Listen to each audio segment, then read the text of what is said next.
हाँ जी बताओ, क्या कर रहे थे हम?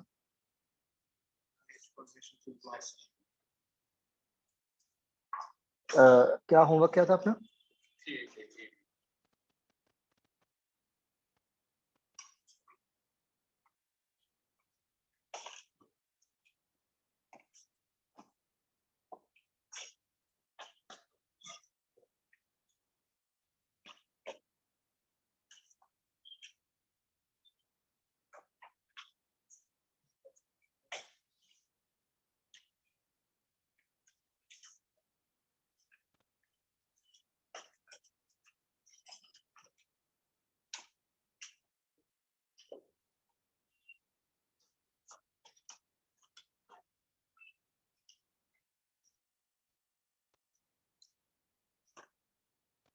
ओके, हाँ जी बच्चों, 3A ए पार्ट।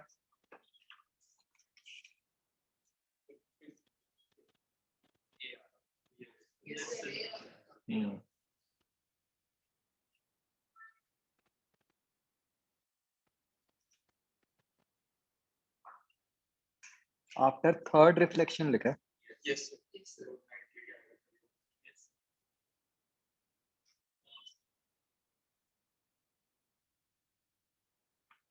मतलब आफ्टर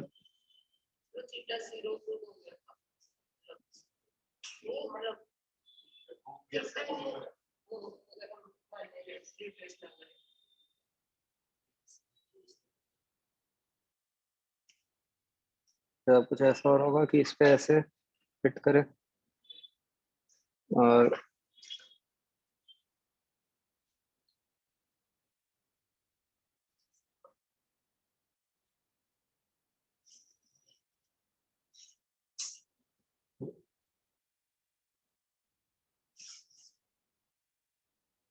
इस तरह का फिगर बनना चाहिए।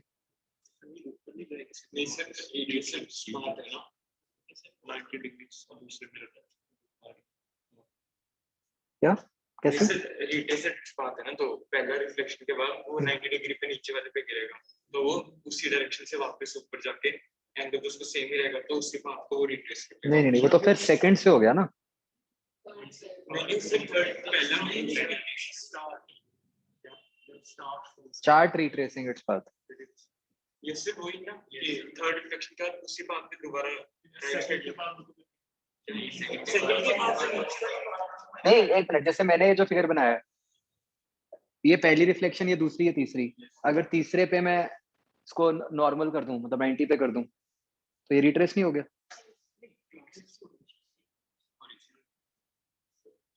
Will start retracing its path, तो जैसे आई वैसे वापस जाना शुरू कर दिया।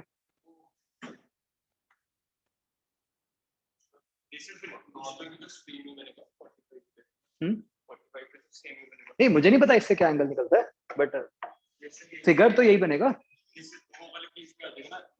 नहीं, फर्क है। एक मिनट, जो आप कह रहे हो, जहां तक मुझे समझ आ रहा है, आप ये कह रहे हो कि हमने इसको,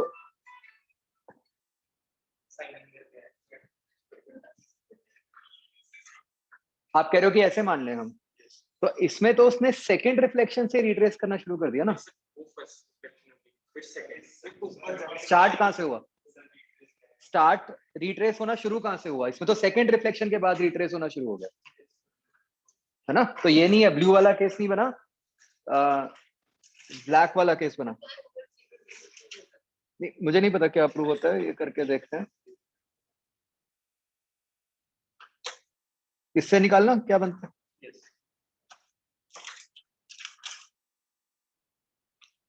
ये मतलब वो देखने में मेरा भी परपेंडिकुलर लग रहा है, बट वो है नहीं, वो कुछ भी हो सकता है मतलब।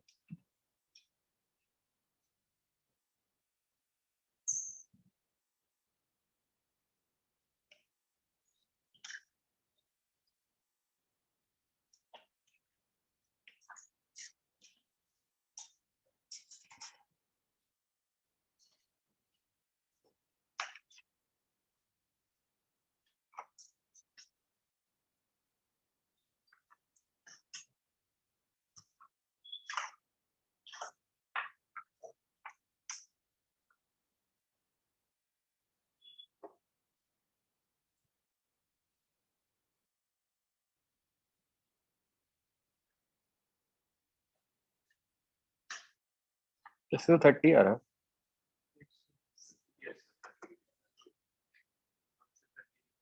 नो, यही बनेगा।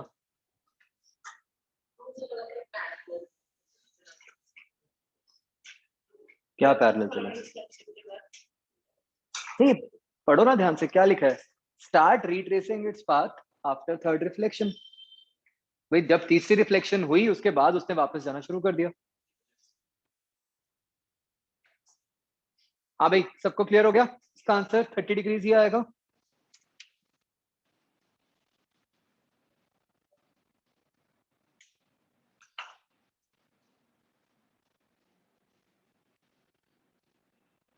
Online clear?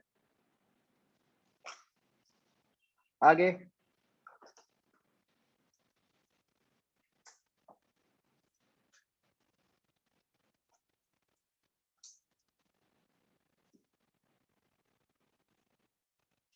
Question 10 B part.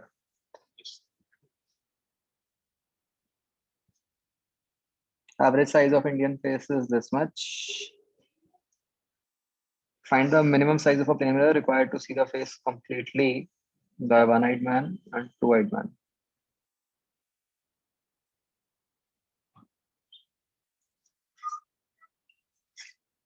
Okay, तो इसको बच्चों हम इस तरह सोचें।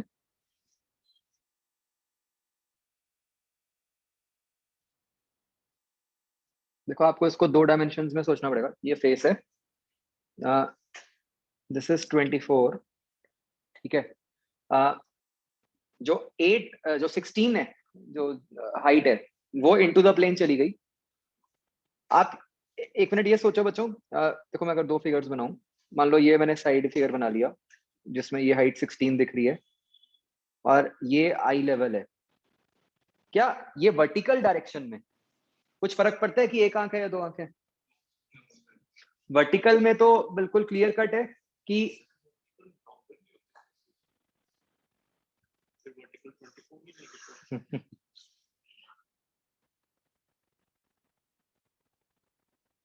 हाँ चलो, नहीं फर्क पड़ेगा, उससे फर्क पड़ेगा।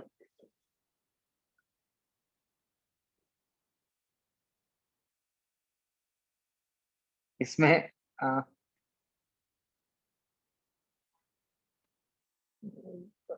हाँ मतलब ये देखना पड़ेगा बच्चों कि what do they mean by 24 into 16, क्योंकि अगर तो हम उसको हॉरिजॉन्टल में मानते हैं और आईज भी हॉरिजॉन्टल में 2 हैं तो फिर आंसर अलग आएगा। अगर हम चलो 1 मिनट के लिए स्टैंडर्ड मान के चलें कि जो इन्होंने लिखा है, जो standard length and to width करते हैं, आई डोंट नो आंसर किससे लिया हुआ है इन्होंने, बट चलो सबसे पहले ये समझ आता है कि आंसर वर्टिकल 24 लेके ही आता है, इज इट? चलो ठीक है, फिर तो प्रॉब्लम सॉल्व है। ओके, सी, सबसे पहले तो वर्टिकल डायरेक्शन में अगर हम बात करें तो वर्टिकल डायरेक्शन में जो 24 सेंटीमीटर हमें देखना है फेस का, क्या उसको बच्चों इससे कोई फर्क पड़ रहा है कि आईज का जो भी एक आंख है या 2 आंख है? नहीं फर्क पड़ रहा। तो उसके लिए तो वर्टिकल डायरेक्शन में क्या आंसर आ जाएगा अपना? वर्टिकल में तो सीधा ही है कि 24 का हमारे को 12 हाइट का मिरर चाहिए।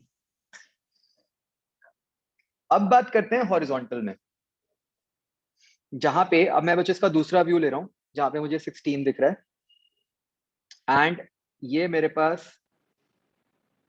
2,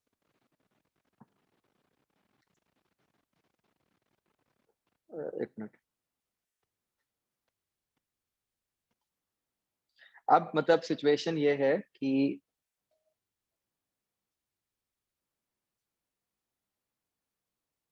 एंड कि ये टोटल लेंथ हमारे पास 16 है। आईज के बीच में गैप क्या था? 4।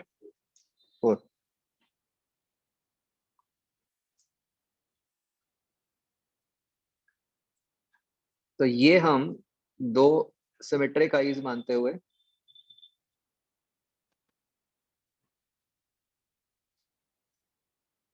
तो ये मतलब दोनों तरफ 6 और 6 बच गया, ठीक है। और अब हम ये सोचें कि ये ऐसे अगर मैं एक मिरर बनाता हूं तो वही चीज कि हमें ये सोचना है कि मिरर की मिनिमम लेंथ कितनी चाहिए, बट हाँ अब सोचना पड़ेगा कि अब मतलब दो आईज हैं, तो एक्सट्रीम से किधर को भेजें सच दैट हमारे मिरर की लेंथ कम से कम लगेगी। जैसे वन केस जो समझ आता है मेरे को एकदम, कि अगर हम ऐसे दिखाते हैं रेज कि इस एक्सट्रीम से ऐसे गई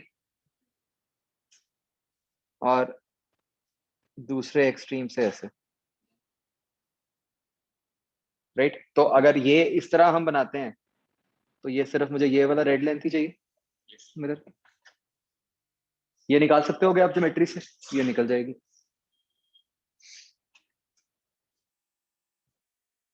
ठीक है, और लॉजिकली अगर हम सोचें तो यही स्मॉलेस्ट आएगा, क्योंकि अगर मैं एक्सट्रीम फेस का, भाई जो लेफ्ट एक्सट्रीम है उससे जो मुझे रे पहुंचानी है, या तो मैं लेफ्ट वाली आई पे पहुंचाऊं या राइट वाली आई पे पहुंचाऊं। क्लियरली अगर लेफ्ट वाली आई पे पहुंचाऊंगा तो जो जहां पे मिरर को वो स्ट्राइक करेगी वो पॉइंट और लेफ्ट को आएगा, तो मतलब ज्यादा मिरर यूज होगा, है ना। ये बात समझ आ गई बच्चों सबको? इससे निकल आता है आंसर। ओके, आगे बच्चों।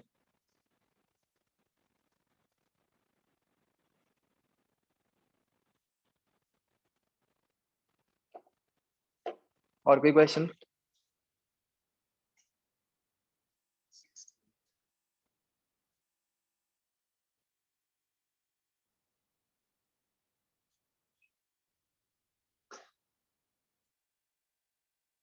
Sixteen question. सी इसमें आपने शायद और क्वेश्चंस भी ऐसे किए होंगे, जो आपका आंसर आएगा वो तो आप मिरर को ऐसे एक्सटेंड कर लो और बस ऐसे निकाल लो, ठीक है। इसीलिए आपको याद होगा हमने ऐसे लिखा था कि perpendicular distance of object from mirror is equal to perpendicular distance of image.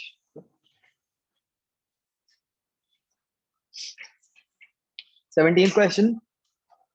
Point object plane mirror SHM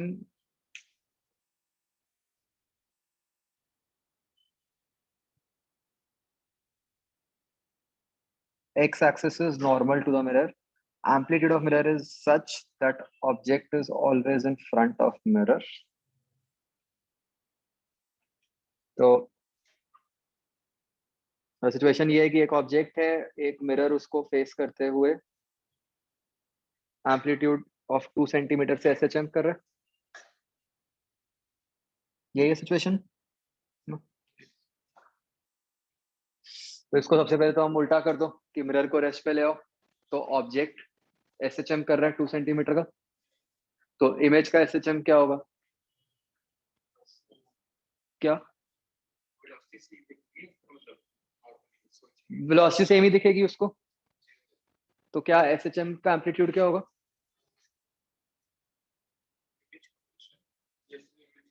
हाँ इमेज का।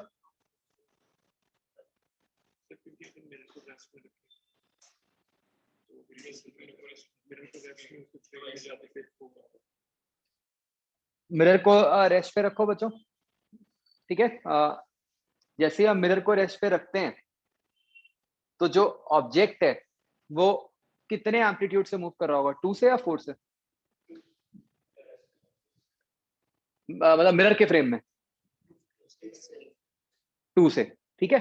तो मिरर के फ्रेम में ऑब्जेक्ट 2 से कर रहे हैं, तो इमेज भी कितने से करेगी? 2 से। प्लीज रिमेंबर वो मिरर के फ्रेम में, तो मिरर के फ्रेम में 2 आएगा, तो अर्थ फ्रेम में कितना आएगा? 4 बन जाएगा वो, ठीक है। ये गलती हो सकती है एकदम, अर्थ फ्रेम में 4 बन जाएगा, ठीक है।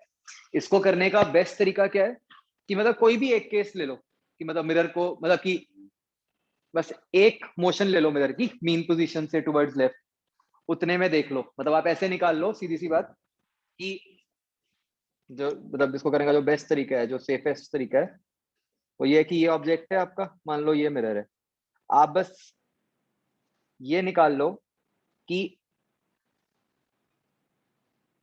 आप मिरर को 2 सेंटीमीटर इधर ले जाओ और आप मिरर को 2 सेंटीमीटर इधर ले जाओ, दोनों के हिसाब से आप निकाल लो कि इमेज की क्या पोजीशंस बनती हैं।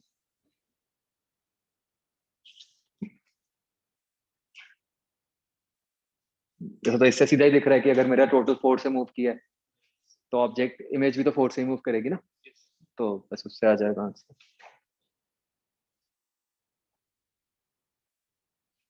आगे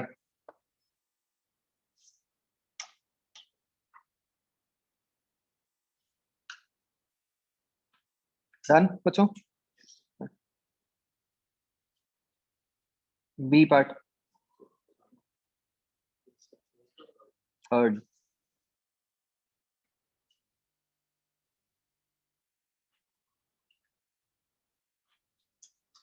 मुझे थर्ड वाला केस बहुत इंपॉर्टेंट है, ये ना आगे भी कई जगह आएगा। सी इसमें क्या होता है कि जब हम ये कहते हैं ना कि हमने पार्ट्स को परपेंडिकुलरली मूव किया, ठीक है, तो what you need to understand is कि वो जो प्रिंसिपल एक्सिस है वो भी मूव कर गई। मतलब जो M1 मिरर है उसकी प्रिंसिपल एक्सिस कौन सी है, ये वाली। तो इसके लिए अब जो ऑब्जेक्ट है उसकी एक हाइट आ गई, ये वाली, ठीक है। तो जब आप इसकी इमेज निकालोगे, इसकी फोकल लेंथ 20 है, आ, इसकी इमेज कहाँ बनेगी बच्चों, वर्चुअल इमेज बनेगी।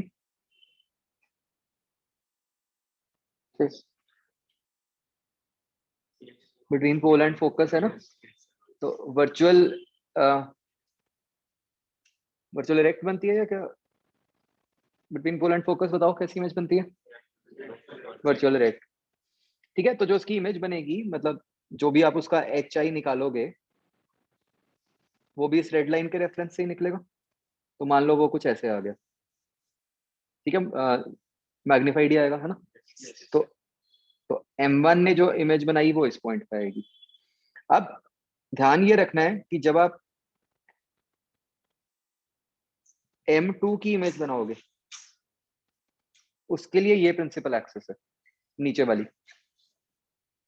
तो उसके लिए ऑब्जेक्ट की हाइट ये है, तो जो इमेज की हाइट आएगी आप सोच सकते हो कि इसी पॉइंट पे ही आएगी, है ना, इमेज तो सिमेट्री से, क्योंकि यू तो सेम ही है ना दोनों मिरर्स के लिए। तो ये पॉइंट 2 बन गया जो इमेज बनी, और ये पॉइंट 1 बन गया। समझ आ रहा है, 1 ने जो इमेज बनाई और 2 ने जो इमेज बनाई, तो उन दोनों के बीच में अब आप डिस्टेंस निकाल लोगे।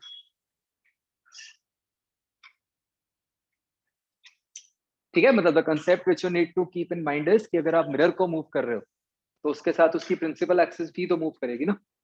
तो अब जो ऑब्जेक्ट है it is no longer on the principal axis.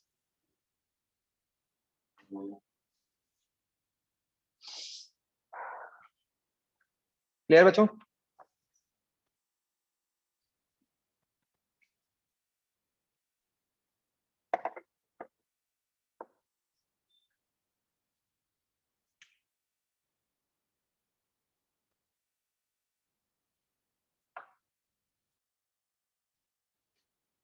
आगे अच्छा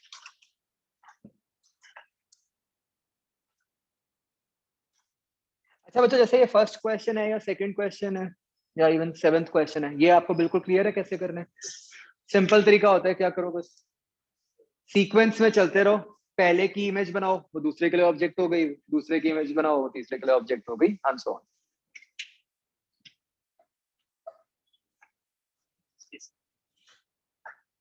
सिक्स्थ क्वेश्चन देखो, very important. concave mirror radius of curvature this much forms image of sun, diameter of sun subtends an angle of 1 degree on the earth, then the diameter of images।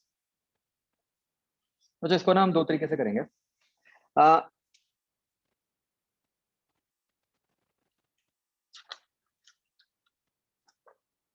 देखो जो एक तरीका तो ये है कि आप ऐसे कनकेव मिरर मानो। तो जो सन देने का पर्पस ये है कि आपको ये पता है कि जो आपका ऑब्जेक्ट है दैट इज एट इंफिनिटी, ठीक है। तो ये जब आपको इंफॉर्मेशन दी है, आपको कहा है कि वो अर्थ पे एंगल 1 डिग्री सबटेंड कर रहा है। तो अगर वो अर्थ पे 1 डिग्री कर रहा है तो ऑब्वियसली जो मिरर है उस पे भी 1 डिग्री एंगल ही सबटेंड करेगा।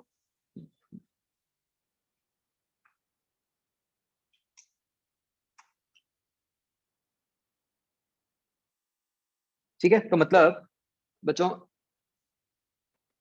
ये मैं रे नहीं बना रहा, ये मैं सिर्फ जो एंगल सबटेंडेड है उसकी बात कर रहा हूँ। ये वाला जो बच्चों एंगल है टोटल, ये कितना, 1 डिग्री, मतलब कि जो आधा एंगल है वो 0.5 डिग्री हो गया।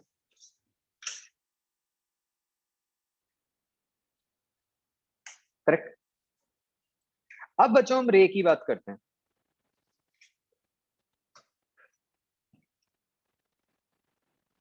या रे की क्या, सीधा ही अगर हम अब बच्चों सिर्फ आप अपर वाला हाफ ले लो, ये बेसिकली एक ऑब्जेक्ट हो गया आपका ऑफ हाइट आर, और ये इन्फिनिटी पे है ना। इसकी इमेज कहाँ बनेगी, फोकस पे।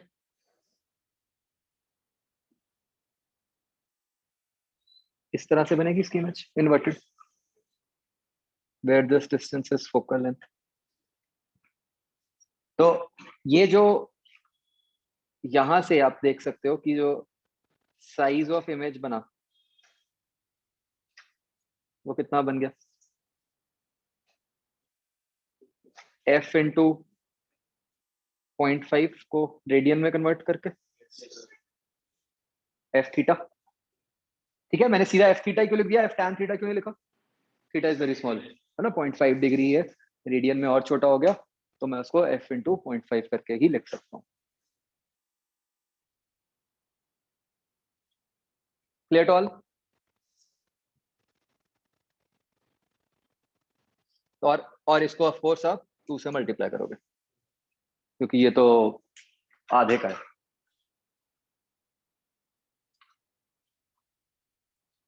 बच्चों इसी क्वेश्चन को सोचने का दूसरा तरीका क्या हो सकता था, ये तो फिगर वगैरह बना के किया, simple, magnification is hi by ho is equal to minus v by u। ठीक है जी। अब यहां से आपका hi जो बना वो बन गया minus v into ho by u। ठीक है, v क्या है, f, ho बाई u क्या है, ये ho है, ये u है, this is still tan theta which is equal to 0.5 degree, है ना। तो ये आधा आ गया और इसको फिर से 2 से मल्टीप्लाई कर देंगे। आया समझ। ये ना बच्चों बहुत बड़े क्वेश्चन आते हैं जहाँ पे ऑब्जेक्ट इन्फिनिटी पे रखा और उसकी मैग्निफिकेशन पूछ लेते हैं, क्योंकि हम कंफ्यूज हो जाते हैं, क्योंकि हमें लगता है कि यू तो इन्फिनिटी है, ठीक है, बट एक वो छोटा सा एंगल लेके काम चल जाता है अपना।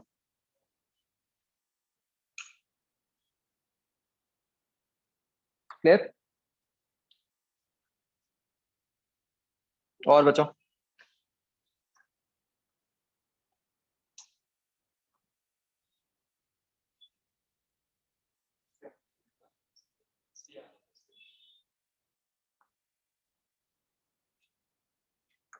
17, particle is moving towards a fixed convex mirror, image also moves, if vi is speed of image and v is speed of object, then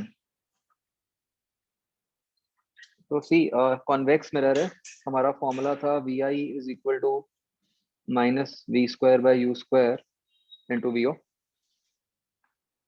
correct.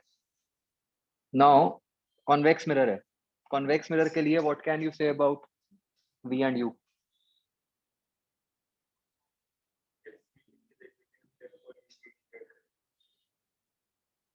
अच्छा, इन्होंने क्वेश्चन में लिखा नहीं, f का मतलब फोकल लेंथ ही होगा, है ना। ठीक है, तो इसको अगर मैं उसमें कन्वर्ट कर दूं, v क्या होता है, uf over u minus f था ना, है ना।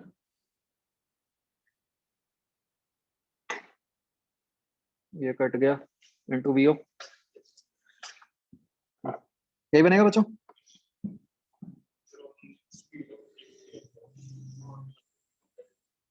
हाँ वो तो चलो माइनस ही है,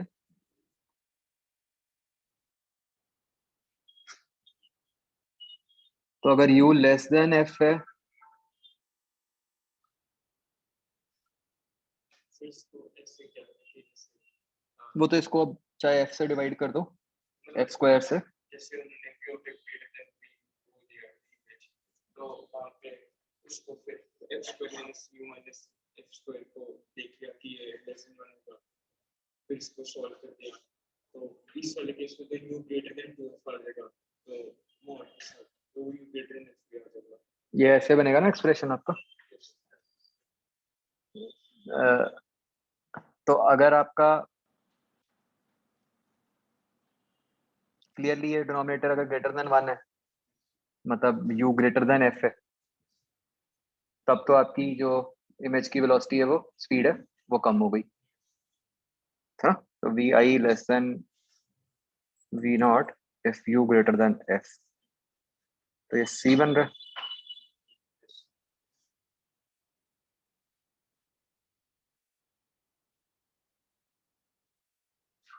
पीछे गलत दिया होगा इसका,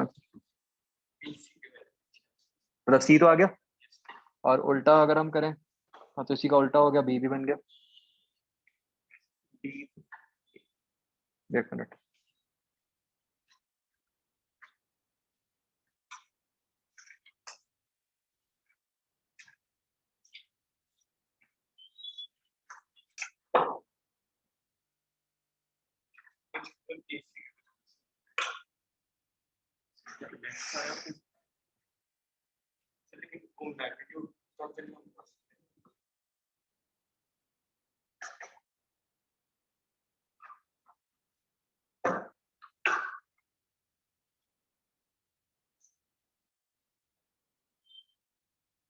नहीं क्या हम सीधा,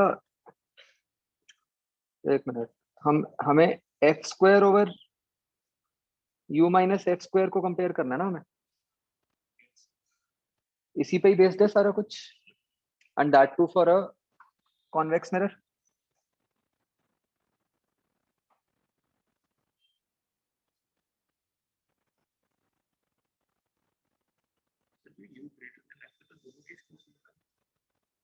एक मिनट, हमें वो भी देखना पड़ेगा ना, रुको।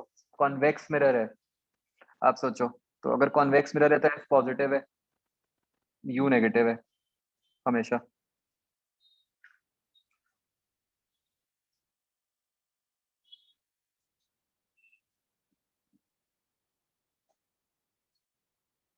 सोचो, एक मिनट बचो। जो डिनोमिनेटर है,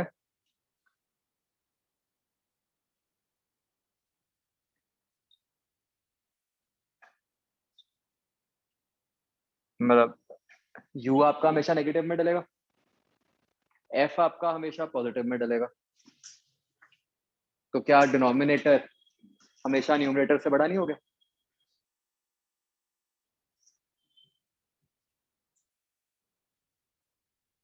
डिनोमिनेटर में तो वो माइनस यू को कुछ भी माइनस एक्स पुट कर दो, तो वो minus x minus F put हो गया।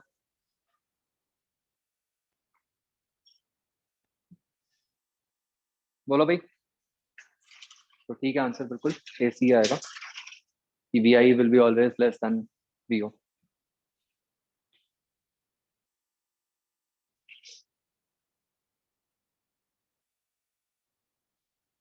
आगे समझ बचो,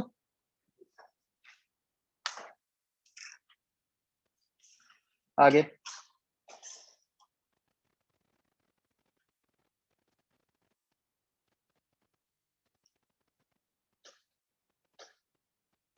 डन।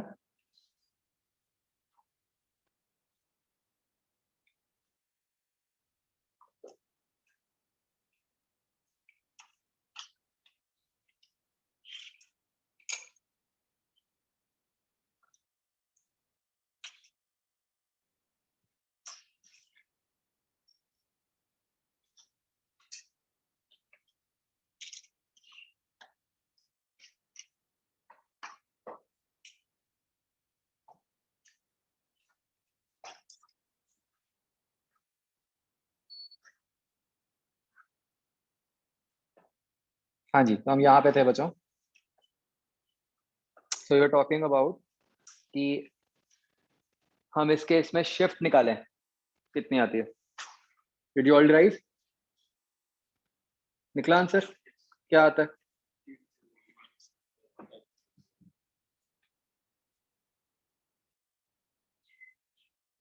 इसका आंसर आएगा t इंटू 1 माइनस 1/n। किस किसका आ गया ये आंसर?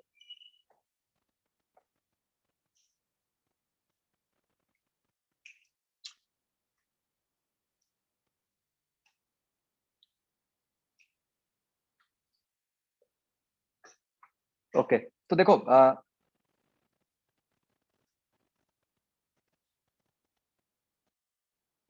तो इसकी डेरिवेशन बड़ी सिंपल सी है, ठीक है। अच्छा, हमने इसमें क्या assumption मानी थी बच्चों?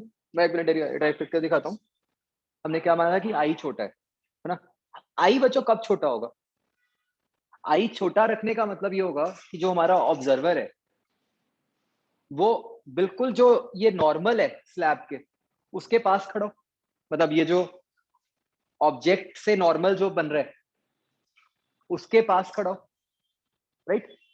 तो बच्चों इसको हम बोलते हैं एज, ये जो कंडीशन होती है, मतलब इससे भी हम इंश्योर तो ये करें ना कि एंगल्स छोटे रहे, तो इसको हम ऐसे बोलते हैं कि नियर नॉर्मल इंसिडेंस। ठीक है ये वही चीज पैराक्सियल रेस की बना रही है, ठीक है, बट इस केस में हम इसको बोलते हैं नियर नॉर्मल इंसिडेंस, कि ऑब्जर्वर को सिर्फ वो वाली रेस दिखेंगी जो कि बहुत ही छोटा एंगल बना रही है नॉर्मल के साथ।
ठीक, तो बेस्ड अपॉन दिस बच्चों जो ये शिफ्ट आएगा वो आ जाएगा t इंटू 1 - 1/।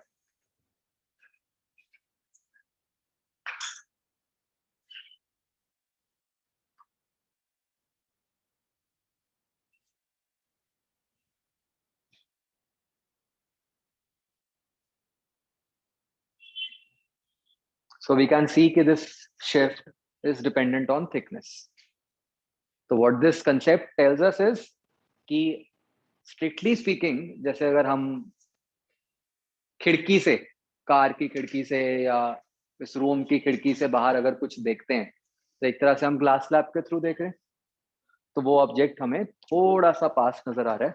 लेकिन ये जो ग्लास स्लैब्स होती हैं उनकी थिकनेस कितनी होती है, जो हम खिड़कियों की जो शीशा होता है बहुत कम है, 4 mm 6 mm इस रेंज में होती है, तो इसलिए कोई खास इफेक्ट नहीं पड़ता इसका।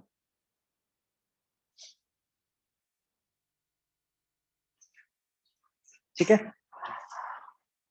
बच्चों, यहाँ पे जब हमने डिराइव किया है हमने ये अजम्पशन लिया एक तरह से कि हम ये मान रहे हैं कि सराउंडिंग्स में हर जगह पे एयर है ना, सिर्फ स्लैब का रिफ्रैक्टिव इंडेक्स n है, बाकी हर जगह एयर कह लो या वैक्यूम कह लो। ठीक है, अगर बच्चों कुछ ऐसा होता कि बाकी जगह भी कुछ और मीडियम होता तो हम क्या करते?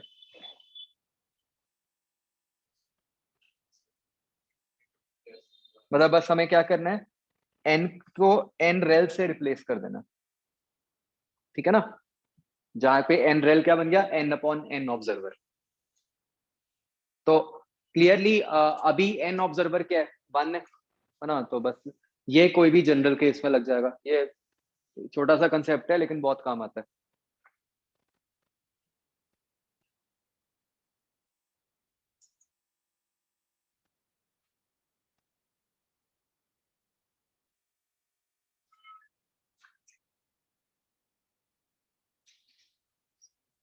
अच्छा, एक तो ये भी ध्यान रखना कि हमने ना ऐसे याद रखना है कि ऑब्जेक्ट किधर को शिफ्ट किया, in the direction of light. जिधर को लाइट जा रही थी ऑब्जेक्ट उधर को शिफ्ट करता है। लाइन आगे बहुत काम आएगी, क्योंकि क्या होगा ना कि जब हम थोड़े कॉम्प्लिकेटेड केसेस करेंगे तो हो सकता है बीच में मिरर वगैरह लगा हो तो ऑब्जर्वर तो कहीं और ही चला गया हो, तो हम ये नहीं कह सकते कि ऑब्जर्वर की तरफ शिफ्ट हुआ है। हम ये कहेंगे कि जिधर को लाइट ट्रैवल कर रही थी वो उस तरफ को शिफ्ट करता है।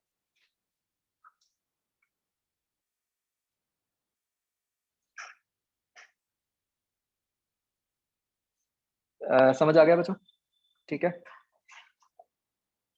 बिल्कुल इसी कंसेप्ट को बच्चों, जैसे हमने ये जो फिगर बनाया है, इस फिगर को आप 90 डिग्री से घुमा दो।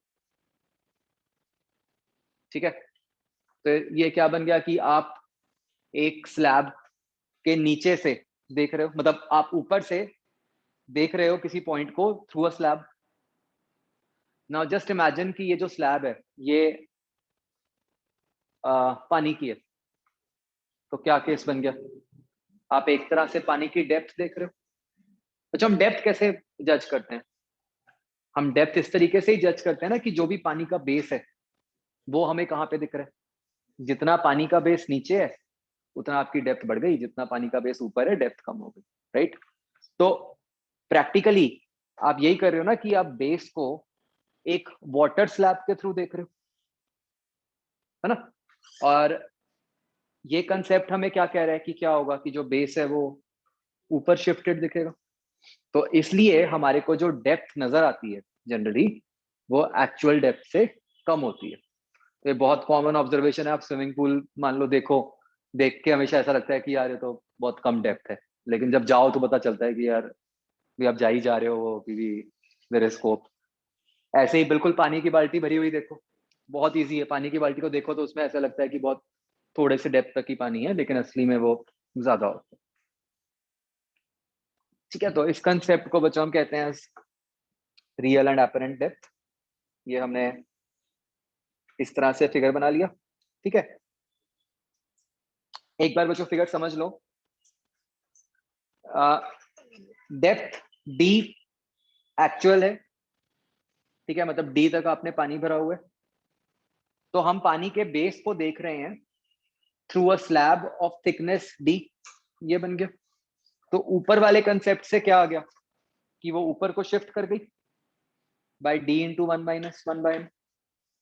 तो हमारे को जो डेप्थ दिखेगी, ये जो डॉटेड ब्लू लाइन है, वो कहाँ पे दिख रही है?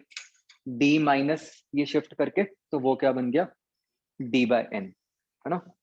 तो जो एक्चुअल डेप्थ डी है वो हमें अपरेंटली d/n के इक्वल दिख रही है।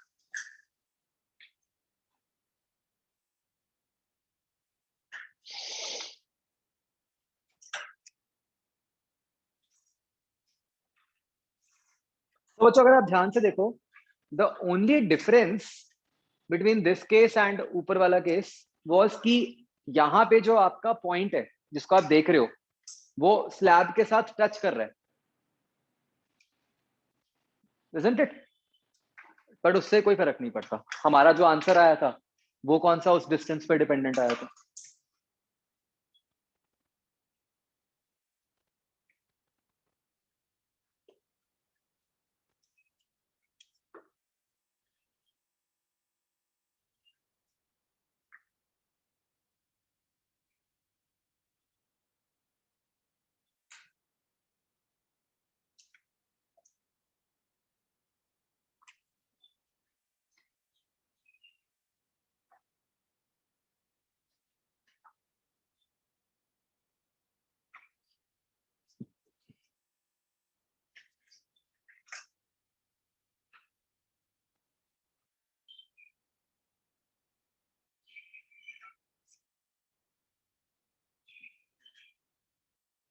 लिख लिया बच्चों? अगर मल्टीपल लिक्विड्स होंगे तो क्या होगा बच्चों? मान लो इस तरह का है कुछ।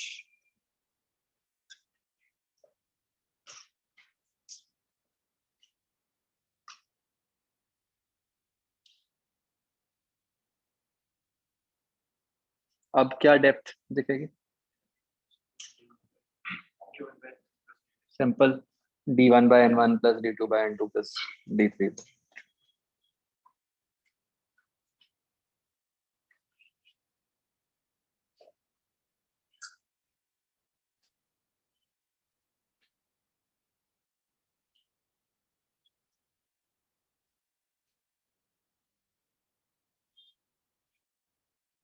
मतलब दिस इज लाइक सुपरपोजिशन, है ना, कि पहले एक स्लैब के थ्रू देखा तो कितना शिफ्ट हो गया, फिर दूसरे के थ्रू, फिर तीसरे के थ्रू।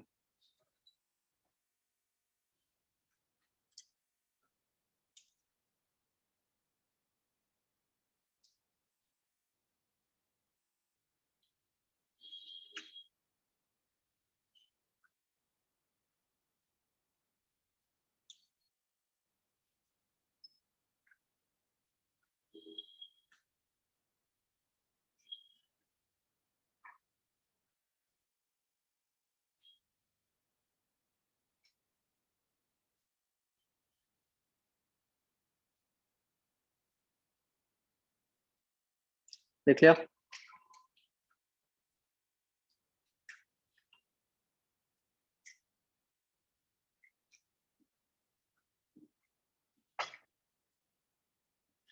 ओके, ये क्वेश्चन ट्राई करो बताओ। अच्छा नहीं, इस क्वेश्चन से पहले आ, अब बच्चों मान लो हम उल्टा कर देते हैं। अभी तक हम क्या कर रहे थे, हम ऊपर से नीचे देख रहे थे। अब मान लो सिचुएशन का रिवर्स कर देते हैं। आपका पॉइंट ओ ऊपर है, आप पानी के अंदर से उस पॉइंट ओ को देख रहे हो, पानी का रिफ्रैक्टिव इंडेक्स है। ठीक है, कंसेप्ट मैंने आपको बताया। एक बार मुझे बताओ कि मतलब सारा कुछ जो ऊपर है उससे हो जाना चाहिए ये। एक बार मुझे सोच के बताओ कि अब आपको पॉइंट ओ किधर दिखेगा, ऊपर को दिखेगा या नीचे को दिखेगा, और उसकी वैल्यू क्या होगी। मतलब we can sort of call it as apparent height. जैसे अभी तक हम अपरेंट डेप्थ निकाल रहे थे, तो आप निकाल के बताओ मुझे कि अपरेंट हाइट क्या होगी। ब्राइट।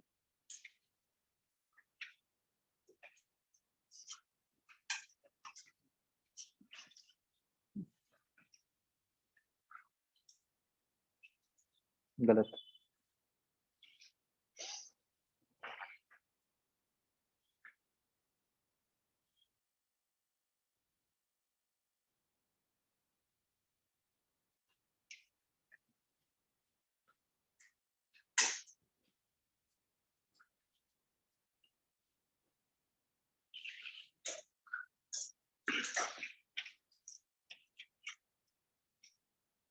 ध्यान से करो बच्चों, मतलब इस क्वेश्चन के लिए ही मैंने आपको पर्टिकुलरली कुछ चीजें लिखवाई थी ऊपर।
ये क्या है, शिफ्ट है या क्या? मुझे मतलब अपरेंट हाइट बताओ क्या बनेगी।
हाँ बच्चों, हुआ कि नहीं?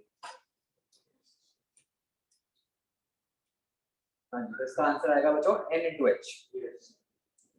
तो एक बिल्कुल जरा सा ध्यान रखना था आपको, ये था मैंने इसीलिए ऊपर ना स्पेशली ये बात लिखवाई थी कि ये जो था medium is not air, replace n by n रेल, और वहां भी हमने क्लियरली लिख लिया था कि वो होता क्या है, n अपॉन n ऑब्जर्वर, ताकि गलती ना हो आपको कि भाई कैसे n निकलना है। तो यहां पर आप समझो कि ये सिचुएशन तो बिल्कुल वही है, कोई फर्क नहीं है कि हम एक पॉइंट O को एक स्लैब से देख रहे हैं। अब क्या है, मतलब आप समझो बात को, अब हम O को किससे देख रहे हैं, एक एयर स्लैब से देख रहे हैं। ऑब्जर्वर खुद पानी में है, ठीक है ना, उसके लिए डिफरेंट मीडियम कौन सा है, एयर, ठीक है। तो अब वो एयर का n कैसे निकालेगा, n रेल, तो 1 अपॉन उसका खुद का, तो वो क्या बन गया 1 बाय n, करेक्ट। तो उससे क्या बन गया h अपरेंट NH, ठीक है। मतलब ये बच्चे एक बहुत इंपॉर्टेंट बात है समझने वाली। क्या होता है जनरली ना बुक्स में और हर जगह इसको ना दो सेपरेट केस बना के दिया होता है। मतलब बुक्स के अकॉर्डिंग ये होता है कि अपरेंट डेप्थ की अलग थ्योरी है और अपरेंट हाइट की अलग थ्योरी है। वी नीड टू अंडरस्टैंड कि थ्योरी सेम, मतलब it is just like saying कि मैं आपको कहूं कि भाई पॉजिटिव एक्सेलरेशन की अलग इक्वेशंस है और नेगेटिव एक्सेलरेशन की अलग इक्वेशंस है, तो आप क्या कहोगे कि सारी इक्वेशंस तो सेम है, तो ए को प्लस माइनस में डालना है। वही बात यहाँ पे कि थ्योरी वही है, बस एन को ध्यान से लिखना है। Isn't it? बात समझ आती है?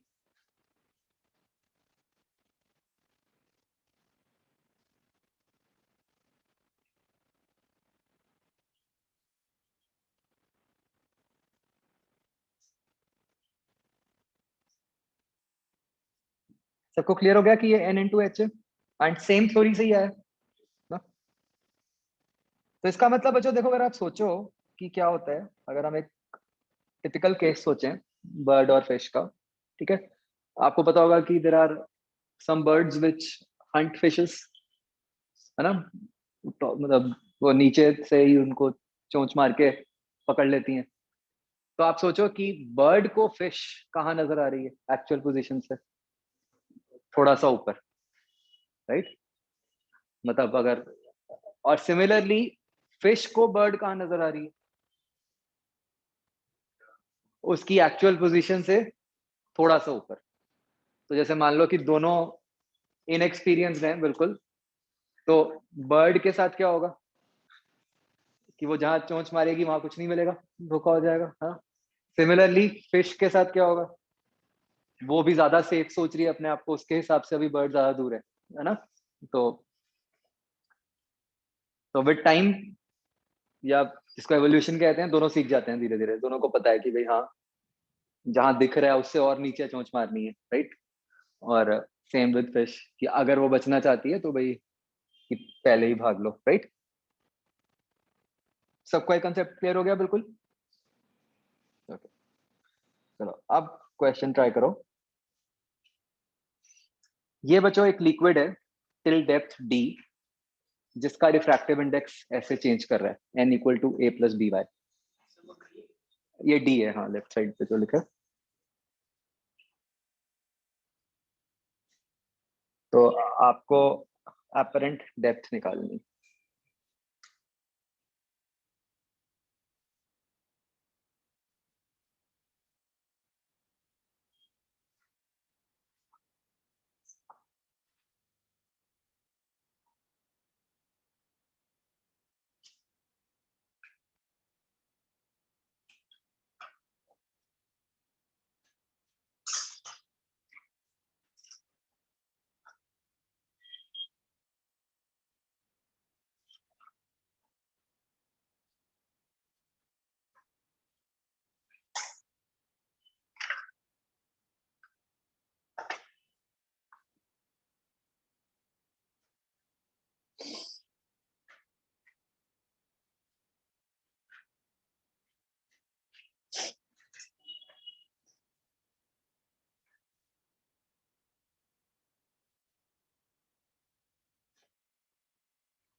हाँ बच्चों, डन।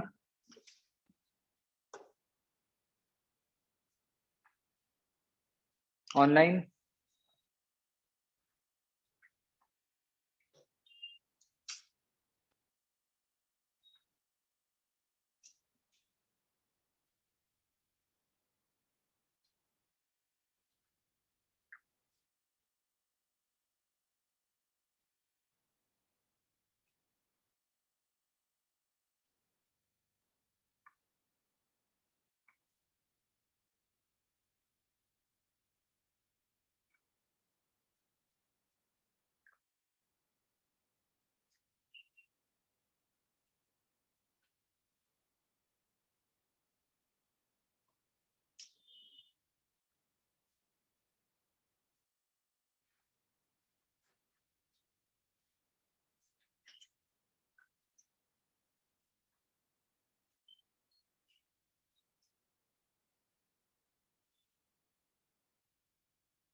हाँ बच्चों, ऑनलाइन हुआ नहीं अभी।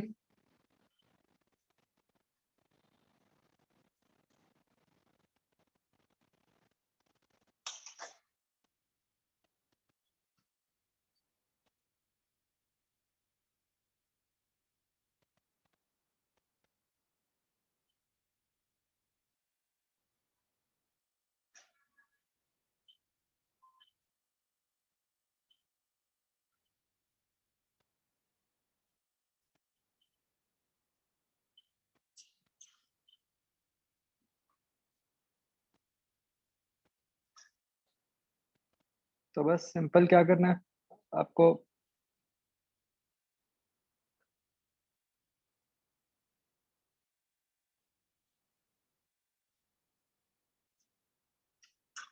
समेशन क्या था, समेशन डी बाय एन था ना।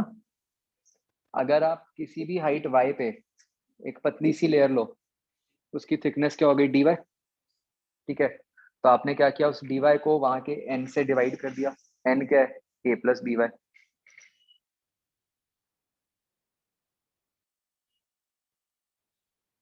तो ये आंसर बन जाएगा। आई बात समझ, तुमने क्या कंसेप्ट लगाया कि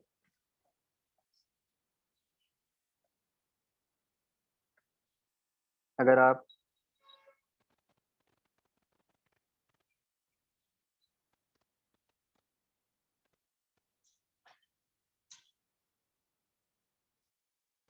ये एक पतली सी लेयर ले लो, हमें पता है ना हर लेयर का थिकनेस अपॉन उसके रिफ्रैक्टिव इंडेक्स, इस क्वांटिटी को ऐड करना है। इस क्वांटिटी की थिकनेस क्या है, डी वाई। इसका रिफ्रैक्टिव इंडेक्स क्या है, एन। तो उन दोनों को ऐड कर दिया, ऐड करने का मतलब है इंटीग्रेशन, तो ये बन गया। हाँ बच्चों, क्लियर सबको।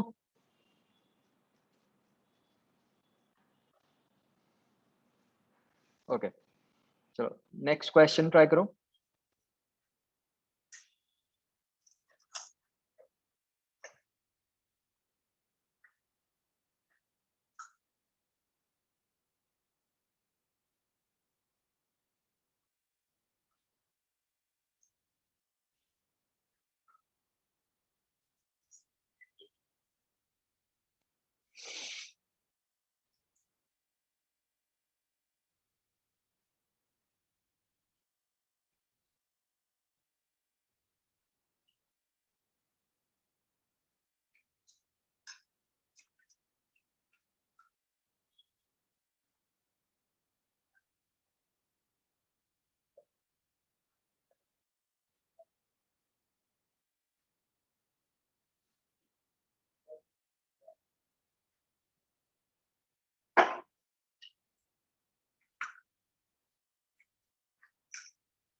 60, 100, 95,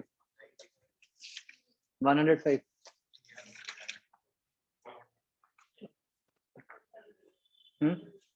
क्या है? 100। बहुत वैरायटी है आंसर्स में। ओके तो मुझे जान के मैंने क्वेश्चन दिया था, ऑल्दो मैंने आपको मतलब अगर हम वैसे सोचे तो वही चीज ही हो गई है जो हम अभी 3A में बात कर रहे थे, है ना। बट हम एक बार एक ना प्रॉपर टेक्निक से समझ लेते हैं कि हमने ऐसे क्वेश्चंस को कैसे अप्रोच करना होता है। ठीक है, फर्स्ट एंड फॉरमोस्ट बच्चों क्या होता है कि हम ना लाइट का पाथ बनाते हैं कि भाई लाइट कैसे ट्रैवल करेगी। तो हमारे केस में जो लाइट ट्रैवल करेगी वो किस तरह करेगी, अगर हम सोचें कि ओ से मतलब अप्रोक्सीमेट, कोई मुझे एग्जैक्ट नहीं चाहिए, मतलब रे ट्रेसिंग नहीं करनी, बट हमें एक ब्रॉड आइडिया होना चाहिए कि लाइट किधर को जा रही है, लेफ्ट राइट। तो लाइट क्लियरली कुछ पहले ऐसे जा रही होगी, है ना, और फिर मिरर से टकरा के कुछ ऐसे।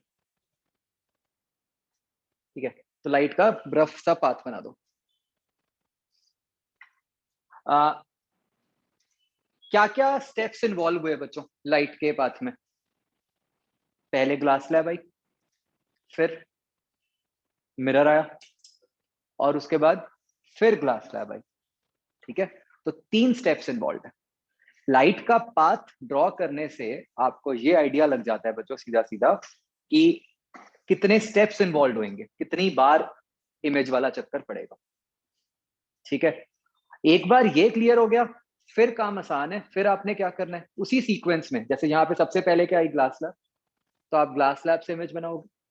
जो ग्लास स्लैब से इमेज बनी वो मिरर के लिए ऑब्जेक्ट है, फिर मिरर के लिए इमेज बनाओगे, जो मिरर के लिए इमेज है वो फिर से ग्लास स्लैब के लिए ऑब्जेक्ट है, और उससे आप फिर फाइनल ग्लास स्लैब की इमेज निकालोगे। ये हमने प्रोसीजर फॉलो करना है, राइट। तो इसको हम लिखेंगे भी। ठीक है, क्या प्रोसीजर है, पहले हम लाइट रे बना देंगे, फिर सारे ऑप्टिकल डिवाइसेस इस पाथ में जो आए हम उन्हें आइडेंटिफाई करेंगे। पहले डिवाइस की इमेज, वो जो शिफ्ट थी हमारे केस में, वो शिफ्ट आई 5। ठीक है, चलो एक बार पहले यहां तक नोट करो।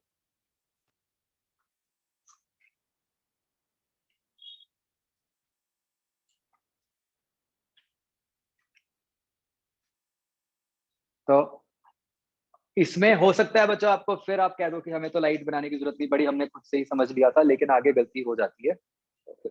तो ये ड्रॉ करने में कोई भी बुराई नहीं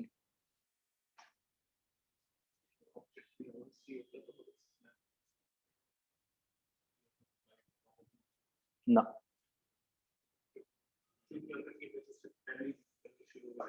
कोई चक्कर नहीं, उसने तो शिफ्ट करना है, पॉइंट ऑफ इंटरसेक्शन जो है वो तो उतना ही शिफ्ट करेगा। ग्लास स्लैब के लिए तो रेज लेफ्ट से राइट ही जा रही है ना।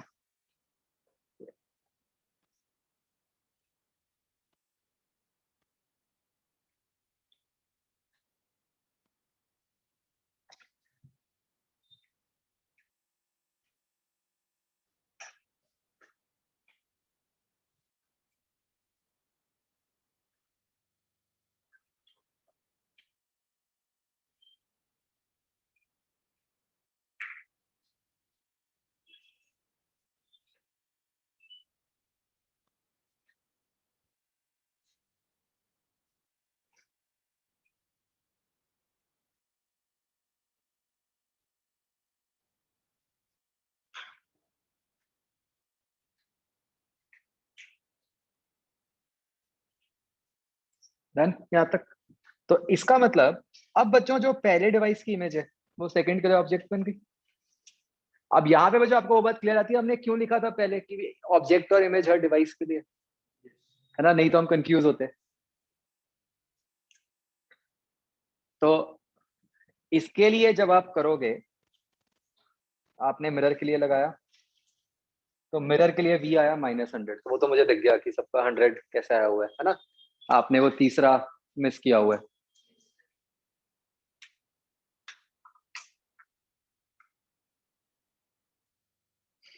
क्या होता है ना, एकदम माइंड में क्या था, हम देखा कि हाँ स्लैब है, मिरर है, तो 2 से निकाल दो, हम ऐसे सोच लेते हैं। और जब लाइट का पाथ बनाते हैं तो समझ आता है कि भाई स्लैब का रोल 2 बार आएगा।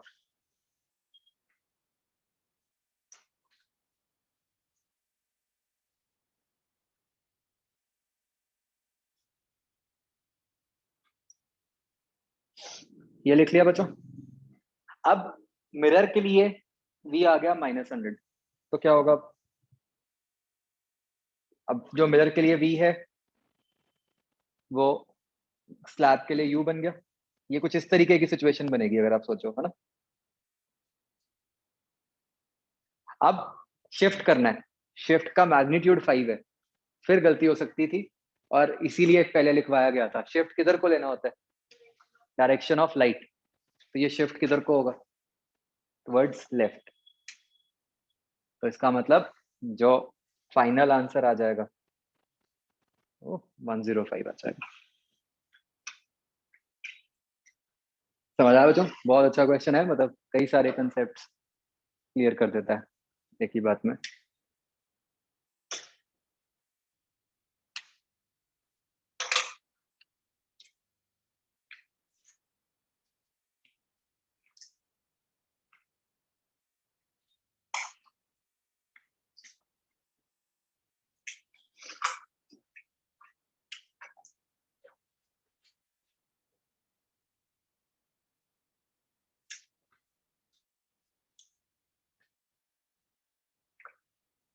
तो बच्चों आप एक बात ये समझ रहे हो कि इस केस में बाई चांस ऐसा था कि जो ग्लास स्लैब के लिए ऑब्जेक्ट था वो उसके लेफ्ट पे आ रहा है ना। मान लो उसके राइट पे भी आया होता, क्या हमारी सॉल्विंग में कोई फर्क पड़ता? नहीं। हमने तो क्या किया है, जो पॉइंट ऑफ इंटरसेक्शन है बस उसको in the direction of light 5 centimetre shift किया। तो it does not really matter कि वो जो पॉइंट ऑफ इंटरसेक्शन है वो ग्लास स्लैब के लेफ्ट पे आ रहा था या उसके राइट पे आ रहा था। क्या ये बात समझ आती है बच्चों सबको? मैं कह रहा हूँ कि जैसे इस केस में ये v-100 आने के कारण ऐसा हुआ ना कि जो ग्लास स्लैब के पास रेज आ रही हैं उनका पॉइंट ऑफ इंटरसेक्शन लेफ्ट को आ रहा है। तो चाहे ये लेफ्ट को आता, चाहे ये इधर ही इंटरसेक्ट कर दिया होता, तो भी तो आप यही कहते हैं ना कि ये ऑब्जेक्ट है तो आप उसको इधर को शिफ्ट कर देते, तो उससे कोई फर्क नहीं पड़ रहा मतलब। ठीक है, क्लियर हो गई बात बच्चों? हाँ बच्चों, ऑनलाइन सबको समझ आ गया? Okay.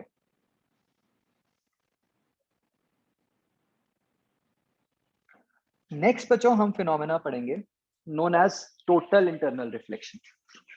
This is known as TIR।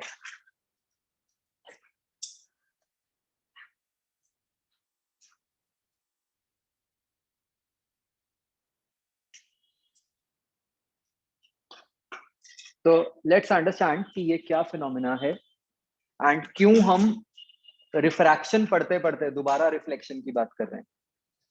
ठीक है, तो बच्चों लेट्स रिकॉल, हमने ये बात की थी कि when light goes from denser to rare medium तो क्या होता है, मतलब how does it bend away from the normal. When light goes from denser to rare medium it bends away from the normal, correct. तो मैं बच्चों अगर एक सिचुएशन लूं तो हम सबसे पहले बात करते हैं बच्चों ये वाइट रे की। ठीक है, वाइट हमने ये हमने 2 मीडियम ले लिए, एक NR और एक ND। NR is rare medium, ND is denser medium. तो ये जो वाइट रे है बच्चों, ये जब ऊपर जाएगी तो वो away from the normal bend हो जाएगी, normal refraction, nothing great about this. ठीक है, तो अब बच्चों मैं जैसे जैसे एंगल ऑफ इंसिडेंस बढ़ाऊंगा तो एंगल ऑफ रिफ्रैक्शन भी बढ़ेगा। तो मान लो मैं व्हाइट रे की जगह ग्रीन रे ले लेता हूं, तो कोई ना कोई ग्रीन रे ऐसी होगी जिसपे कि एंगल ऑफ रिफ्रैक्शन जो है वो 90 डिग्री हो जाएगा। ठीक है, तो इस ग्रीन रे के करस्पॉन्डिंग हम एंगल ऑफ इंसिडेंस बोल देते हैं सी। ठीक है, इसकी क्या खासियत हुई कि इसके करस्पॉन्डिंग जो एंगल ऑफ रिफ्रैक्शन है जो वो 90 डिग्री होगा। तो इसका मतलब बच्चों ये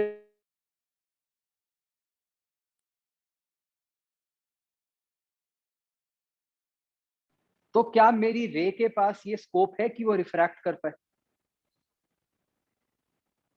डिफ्रैक्शन की लिमिट तो ग्रीन रे पे ही खत्म हो गई है ना। अब ग्रीन रे के अब तो कोई रे ऐसी बनेगी ही नहीं ना जो उस ऊपर जा सके इस मीडियम, वो तो नीचे ही रह गई। इसका क्या मतलब हुआ कि अगर आप एंगल ऑफ इंसिडेंस सी से बड़ा कर रहे हो तो रिफ्रैक्शन पॉसिबल ही नहीं। क्या ये बात समझ आती है बच्चों? ठीक है, इस बात को आप मैथमेटिकली भी समझ सकते हो। देखो बच्चों, हमने ऐसे लिखा, ग्रीन रे के लिए हमने क्या लिखा है? ग्रीन रे की इक्वेशन ये बनेगी ना, n d sine c is equal to n r into one. Correct. तो एक बार एन आर की वैल्यू को देखना, एन आर क्या बन रहा है? N d sine c. अब मान लो मैं कोई बड़ा एंगल लेता हूं, जैसे इस फिगर में जो आई दिखाया हुआ है, तो उसके लिए क्या बनना चाहिए Snell's law? N d sine i is equal to n r into sine theta. ऐसे ही बनेगा। अब अगर आप ध्यान से देखो बच्चों, ये जो आई एंगल है ये ग्रेटर देन सी है। तो अगर मैं इस इक्वेशन को सॉल्व करना चाहूंगा तो मेरा तो sine theta greater than one ही आ जाएगा। अगर मैं एनआर की वैल्यू यहाँ पुट कर दूं, एनआर क्या है? एन डी साइन सी। तो ये क्या बन गया? साइन थीटा बन गया साइन आई अपॉन साइन सी। और आई हमें पता है कि पक्का सी से बड़ा है ना। तो हमें मैथमेटिकली भी ये बात समझ आ रही है कि sine theta greater than one आ जाएगा। और हमें फिगर से भी समझ आ रहा है कि भाई ऐसा कोई एंगल ही नहीं बचा जहां पे रे अब रिफ्रैक्ट कर सके। हमने लिमिटिंग केस तो पहले ही ग्रीन के साथ बना दिया। तो अब क्या होगा?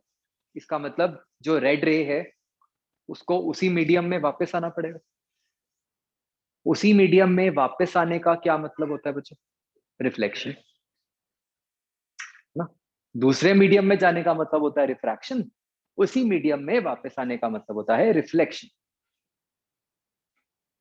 तो भाई आपने कोई पॉलिश सरफेस नहीं ली, कुछ नहीं किया, लेकिन स्टिल ऐसा हो गया कि जो लाइट है उसने रिफ्लेक्ट ही कर लिया।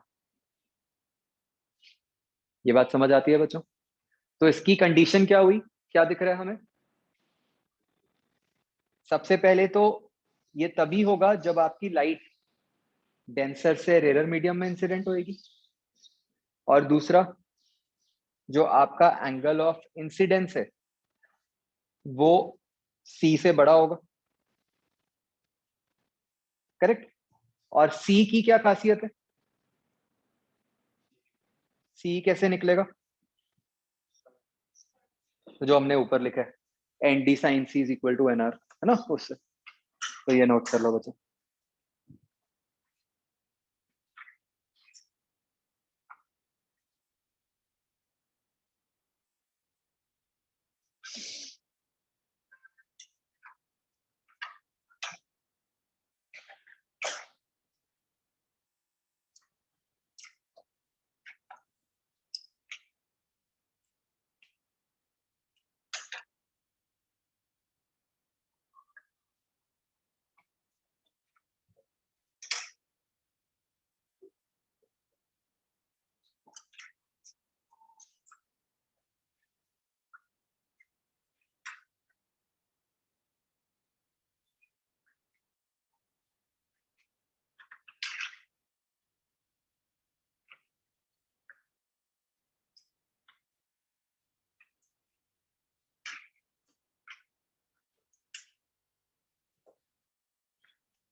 समझ आ गई बात बच्चों? ठीक है, मुझे एक बात का ये ध्यान रखना है, यहाँ पे स्ट्रिक्टली इनइक्वालिटी है, इक्वालिटी पे नहीं होगा ये। इक्वालिटी पे तो वो ग्रीन वाली लाइन बन जाएगी, है ना, वो रिफ्लेक्शन नहीं है। ग्रीन को हम रिफ्रैक्शन ही मानते हैं, ठीक है।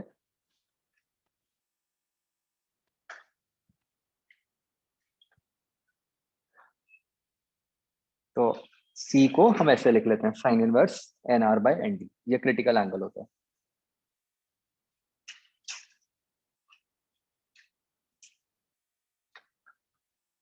तो जो इस फिनोमेना की खासियत ये है, एक तो इन इटसेल्फ हम देख रहे हैं कि हमने बिना कुछ किए हमारे रिफ्लेक्शन हो रही है ना, कोई हमने पॉलिश सरफेस नहीं दी। दूसरी खासियत ये है कि जो हम अभी तक हमेशा ऐसे कहते थे ना कि भाई 100% रिफ्लेक्शन नहीं हो सकती या 100% रिफ्रैक्शन नहीं हो सकती, ये जो रेड वाली रेज है उनके साथ 100% रिफ्लेक्शन हो। मतलब अगर आप 100 रेज भेजोगे तो अब ऐसा नहीं है कि हम कहें कि चल यार 100 में से एक दो रिफ्रैक्ट कर गई, क्यों? रास्ता ही नहीं है रिफ्रैक्शन का, पॉसिबिलिटी ही नहीं है ना। तो अब इस केस में तो सारी की सारी रेस को रिफ्लेक्ट ही करना पड़ता है, ठीक है, हेंस द वर्ड टोटल। ठीक है, तो ये इस फिनोमेना की खासियत है कि यहाँ पे सारी की सारी रेज रिफ्लेक्ट होती है।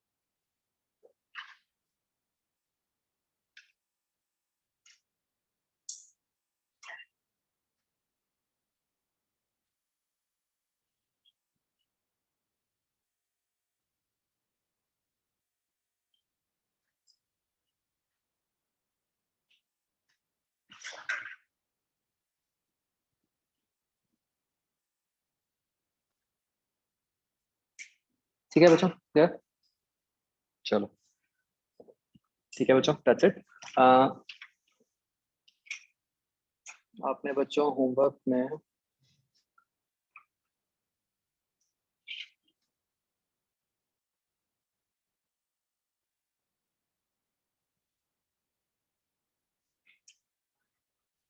ठीक है, ये हो जाएगा।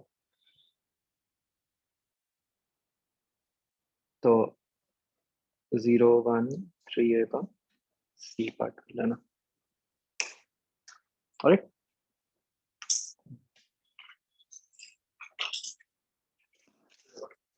हाँ, एक उस बूस्टर की डिस्कशन आज रात को रखें।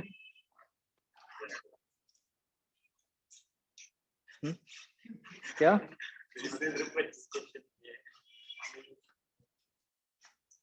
क्या प्रॉब्लम है?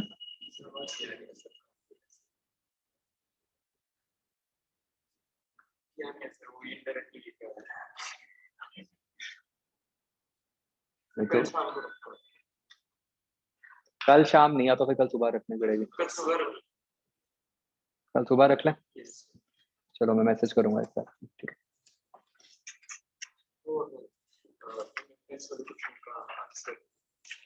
वो सेल्फ इंडक्टेंस वाला मैं भेज दूंगा, मैंने भी मतलब आपको बताया था, मैं तो निकाला नहीं था, you know I naught L by pi. चल मैं भेजता हूँ।